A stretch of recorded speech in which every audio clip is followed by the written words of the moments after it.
When the Edmund Fitzgerald was launched in 1958, she was the largest carrier on the Great Lakes. For the next 17 years, she routinely hauled iron ore from Silver Bay, Minnesota, all the way to Toledo, Ohio. But on the infamous night of November 10th, 1975, her legacy changed as the ship sank to the bottom of Lake Superior, claiming the lives of all 29 men on board. Welcome to Fox 2's special presentation, The Gales of November, the legacy of the Edmund Fitzgerald. I'm Derek Kevra. It was 50 years ago that the news trickled in that the SS Edmund Fitzgerald had succumbed to the winds and waves of Superior. But 24 hours before the ship went down, it was business as usual for the crew as they loaded up for their final voyage of the year. That it happened so quickly that there was little chance that anybody from the crew could have survived this disaster. Just like that, it went down. It's less than a minute. Cracked in half and it's gone. No one could have imagined that when the SS Edmund Fitzgerald set out from Wisconsin to Detroit in early November 1975, that trip would be its last. Certainly not its captain or 28 crew members who were making a journey they had already made hundreds of times. Where does it take off from and where's the course it takes that night? Fitzgerald did 80% of its trips actually leaving Silver Bay, but this trip actually came out of Superior, Wisconsin. The 5-day trip was one the famous ship made almost 50 times a year. But on November 9th, as the Fitzgerald leaves the Burlington Northern docks, loaded with 26,000 tons of taconite pellets, a storm in Oklahoma is headed in her direction. A storm pattern typical for this time of year. So they set sail. Soon after, the Fitzgerald meets up with another vessel, an important character in this story, the Arthur M. Anderson. So they start to go up together, and they have a decision to make here. The Blau is already hiding from the storm. It's larger than the Fitzgerald. Do they go around and hide from the storm, or do they keep going? Rick Mixter, a Fitzgerald documentarian, has spent decades telling stories of the shipwrecks on the Great Lakes, and has become an expert on tracing the last hours of the Edmund. Typically, you'd go the shortest distance to get to Whitefish Point. But here, they decide to go very far north because they know when that front comes in, the waves are going to build. Around 1:40 p.m., Captain Ernest McSorley issues a radio call that his vessel, the Edmund Fitzgerald, is rolling from inside the pilot house. Outside, blistering wind, heavy snow, and low visibility are making the water hazardous. 2 hours later, reports of damaged vents and broken fences come in, and the U.S. Coast Guard issues an emergency broadcast to find safe anchorage. That means there's 8-inch openings in the deck with water pouring into the Edmund Fitzgerald. And not only that, there's also possible damage from previous storms over the years. They could have stopped behind Slate Island near Canada, but instead, they push on. At the Otterhead, they turn south, hoping to slip between Michipicoten and Caribou Islands as they meet the heart of the storm. Around this time, the Fitzgerald's captain reports their radios are out. They're blind. They're going to need the other ship, the Arthur Anderson, to guide them. At 7:10 p.m., the Arthur Anderson's first mate radios to the Fitzgerald to ask how they're doing. Their famous response from Captain McSorley, "We're holding our own." But they weren't. It would be the Fitzgerald's final radio message. The ship vanishes soon after, along with its crew.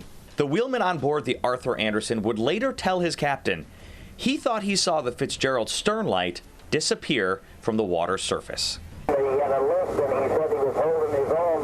The last time I talked with him, he said he was holding his own, and that's the last time I lost contact after that. Beyond debris, the only signs of what happened was the recovery of 2 inflatable life rafts and the remains of 2 steel lifeboats, one found floating near the wreck site and the other washing up in Canada. They are proof that this event, this sinking, happened so quickly that no one had a chance to survive because no one made it into the water to get to a life raft. After the Edmund sank, the powers that be took a long, hard look at safety standards, and they made some changes. For example, enhanced communication gear was now required with backup power for radios, as well as stronger hatch covers and mandatory depth finders. One more big upgrade, weather reporting improvements. That's right, forecasters reviewed their current weather communication protocols, and they made some changes for when the gales of November come early. Nothing could destroy the Fitz, except a fierce November gale on the lakes. Lake storms are possibly the most feared in the world. Great Lakes sailormen are said to ponder the curse of the 11th month, November.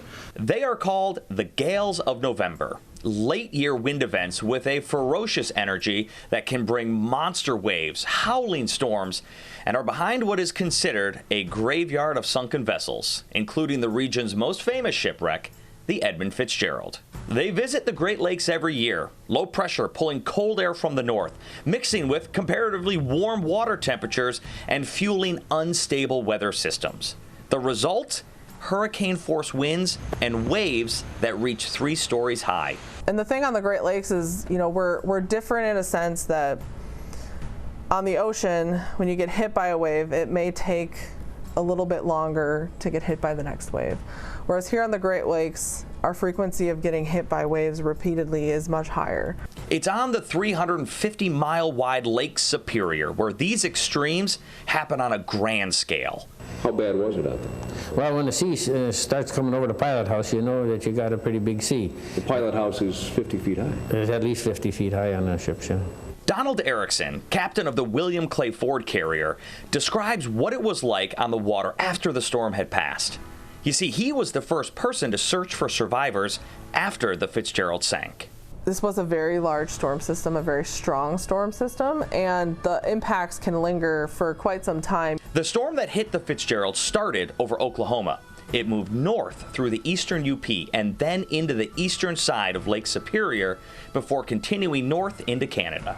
The first gale warning issued on November 9th, the day before the ship sank. Nowadays, when severe weather warnings are issued, we all get those alerts on our phone. Well, that was different in 1975. However, at 2 a.m. on November 10th, when the gale warning was upgraded to a storm warning, the captain of the Edmund Fitzgerald did indeed receive that information. But there wasn't much he could do. The Fitzgerald was stuck in the middle of a strengthening storm, with 60-mile-per-hour winds at its back being tossed around in 25-foot waves. Captain McSorley had one choice.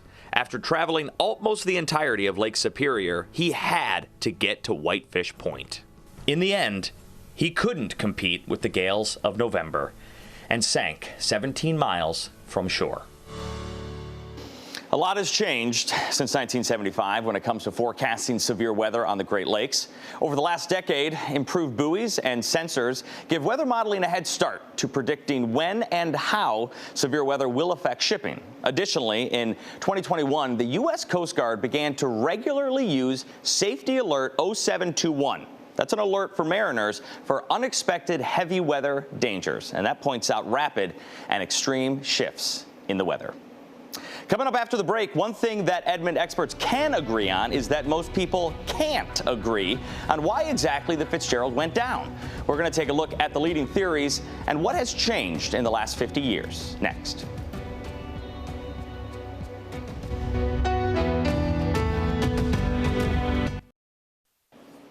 What exactly was it that caused the Edmund Fitzgerald to sink? Books, websites, experts can't agree on a single reason.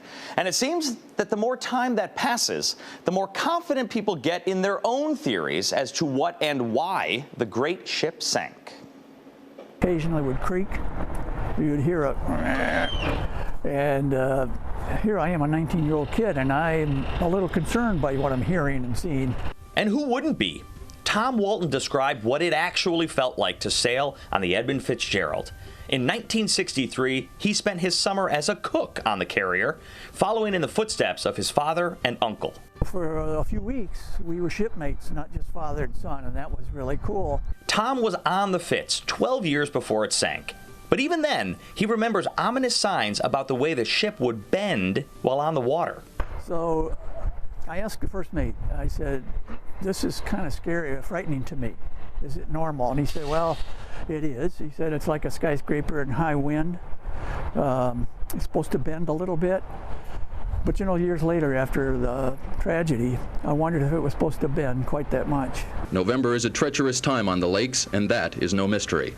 What is, in the concerned minds of the Coast Guard and the Lake Carriers Association, is the precise manner in which Superior swallowed the Edmund Fitzgerald and her seasoned crew of 29. It's a question as relevant now as it was 50 years ago. What sank the Edmund Fitzgerald? Was water allowed to leak in from the top? Was it carrying too much cargo to begin with? Did it strike unmapped shoals, sustaining damage to the hull as it raced to escape the bad weather? Boats sink. When they sink in this capacity, they sink for one reason. They're taking on water. In the months afterwards, 3 theories took hold about what could have happened. The Coast Guard blamed unsealed hatch coverings that allowed topside flooding. The National Transportation Safety Board said a hatch had actually imploded, leaving a giant hole for water to pour in. The Lake Carriers Association said that the boat had a grounding incident near one of the islands. Now that damaged the bottom of the boat. Over time, as the ship swayed back and forth, it took on more and more water, causing it to lose its buoyancy. And so we talk about all 3 of them because we're never going to know. There are no one's going to step forward and say, oh, I was out there, I saw it happen. So there are no eyewitnesses to be found. Even former Fitzgerald sailors have their own theories, with some blaming poor maintenance. In Superior, in the shipyard, they repaired, I think, maybe a third of it. The whole keel was loose, not just half of it.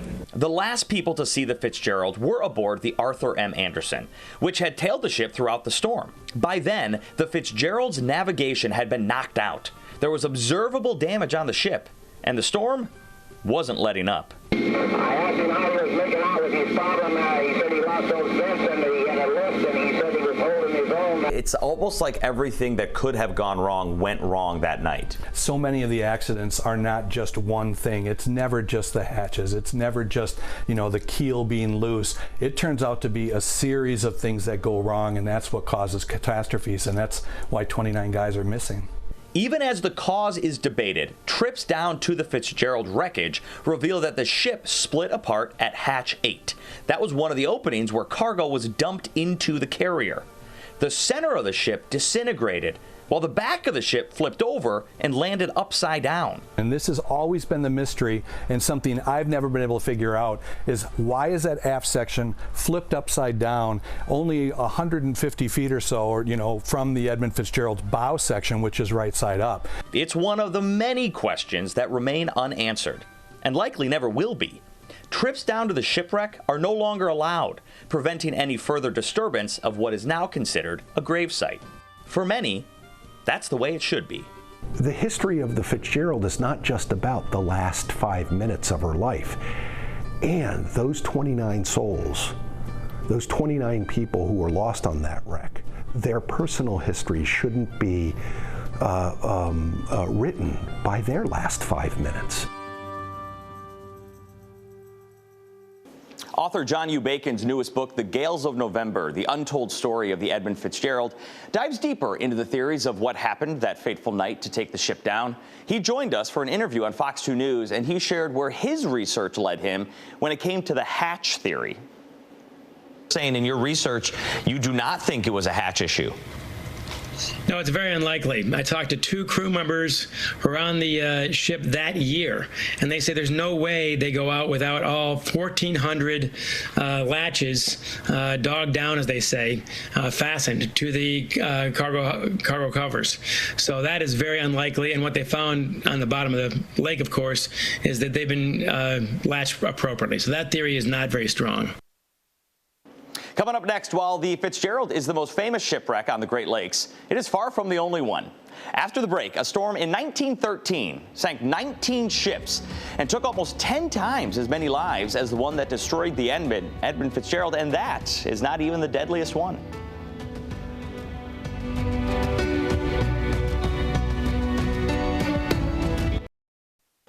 You could make the argument that outside of the Titanic and the Lusitania, the Edmund Fitzgerald is the 3rd most famous shipwreck in history. What might surprise you, however, is how many ships have gone down on the Great Lakes. Most estimates run into the thousands, and almost all of their crews had the same confidence that it won't happen to us.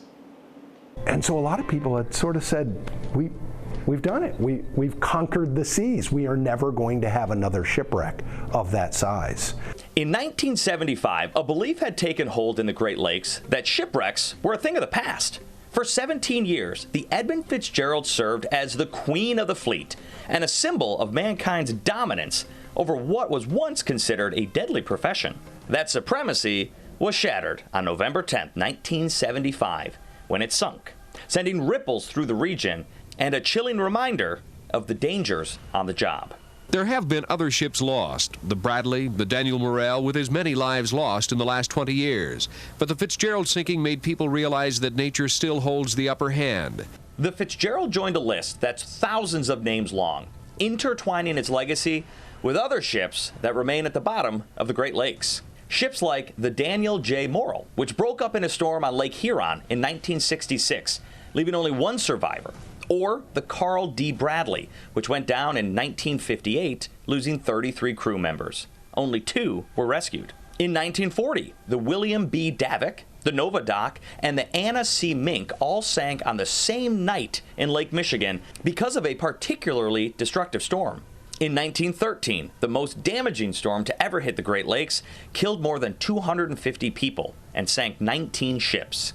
Despite all that history, when people think of disasters on the Great Lakes, they think about the Edmund Fitzgerald, a cultural marker that overshadows all the others, but also sparks curiosity and discussion about those Great Lakes wrecks. The Fitzgerald does allow, it really introduces a lot of people to the drama, to the weather, and I say drama, it is drama that's really right off of these shorelines in some cases. The fact that so many of these shipwrecks, they aren't cleaned up, they aren't taken away and rebuilt by the National Transportation Safety Board in some hangar somewhere to find out why they remain at the bottom. They are time capsules of history. At the Mariners Church in downtown Detroit, Reverend Todd Myers sees a more intimate connection between the wreck itself and those involved in learning and celebrating its place in history. The Edmund Fitzgerald has become part of us, and we've become part of the Edmund Fitzgerald story. Despite its nickname as the graveyard of the Great Lakes, Lake Superior is not the lake with the deadliest single-ship event. That title belongs to Lake Michigan and the Lady Elgin, where the wooden-hulled steamship collided with a schooner, also in a gale-force wind event. The ship was headed from Chicago to Milwaukee when it quickly sank after that collision. Nearly 300 lives were lost. Great Lakes shipwrecks have captivated the imaginations of people all over the world. Just ahead, how music, athletics, and even beer shape the landscape of the mystery of the Edmund Fitzgerald.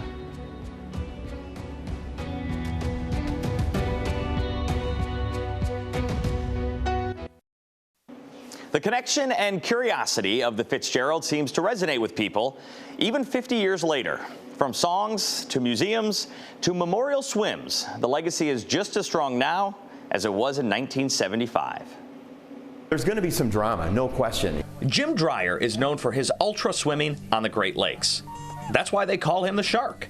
A few years ago, he had an idea to commemorate the 50th anniversary of the Edmund Fitzgerald by swimming the ship's journey. In 411 miles on these Great Lakes where the weather can change on a dime, there's going to be big waves that they have to fight through. There's going to be adverse currents that they're against. There's going to be cold water. Starting in Lake Superior, it's going to be chilly, even in late July. The Edmund Fitzgerald's legacy lives on in songs and books and even craft beer flavors. Some people will visit the Shipwreck Museum on Whitefish Point to see the original Belle on display, while others can see the ship's anchor on Belle Isle. Many will also gather in downtown Detroit for the anniversary. It's been 24 years since the Edmund Fitzgerald went down in Lake Superior. Every November since, mourners gather at the Mariners Church downtown to remember the 29 men who lost their lives. It's a tradition that started in Detroit when the rector at the Mariners Church first learned of the tragedy. When the maritime community called him, just out of reverence and respect for the lost souls, he went to our bell tower and rang that 29 times. The tribute would be written about in a magazine, which found the eyes of a Canadian songwriter who would transform the story into something else much bigger. And later that night when his lights went out of sight, came the wreck of the Edmund Fitzgerald. Let's remember one thing. The wreck of the Edmund Fitzgerald was a regional story. It was not the Titanic or the Lusitania. Okay, it was very much a regional story. It's the legend it is now because of the song. As music historian Gary Graff puts it, most of the music people wanted to hear on the radio in 1976 were short, catchy songs. But then Gordon Lightfoot wrote The Wreck of the Edmund Fitzgerald, transforming it from a Midwest story into a global one. One of the best revisions also happened at the Mariners Church. When Gordon Lightfoot came at the 25th anniversary in 2000, sat right in the front row on the left side and got a tour of the building. It's like, I have to change these lyrics. It's not musty. I'll call it rustic. This summer, inside that rustic old church, Jim Dreyer and 68 other swimmers gathered at the church and delivered taconite ore pellets to the deputy mayor, completing the final stretch of what would have been the Fitzgerald's final voyage of the season. It's like all of the history came rushing in, all of the emotion came rushing in, and you just realize, like, we are in that rustic old hall in Detroit where they prayed, that Gordon Lightfoot was singing about, and ringing the bell for the 29 men again, hearing the names, it was just extremely moving. In a musty old hall in Detroit, they prayed in the Maritime Sailors Cathedral. Superior, they said, never gives up the dead when the gales of November come early. The first person to ring the bell 29 times honoring the Fitzgerald was Reverend Richard Ingalls, who led the Mariners Church for 40 years. Reverend Ingalls died in 2006, but his tradition, it lives on. We met his daughter Betty, who stood in the footsteps of her father and rang the bell herself.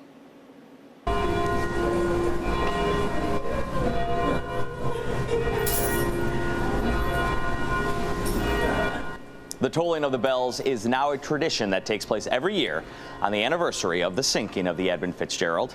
The bells are rung 29 times for each sailor lost in the wreck and one more time for all others lost at sea. 50 years, 29 lives, countless stories. We'll never know exactly what happened on the night of November 10th, 1975, but we do know the courage of the crew endures across the cold waters they once sailed, and their legacy will never be forgotten. Thank you for joining us.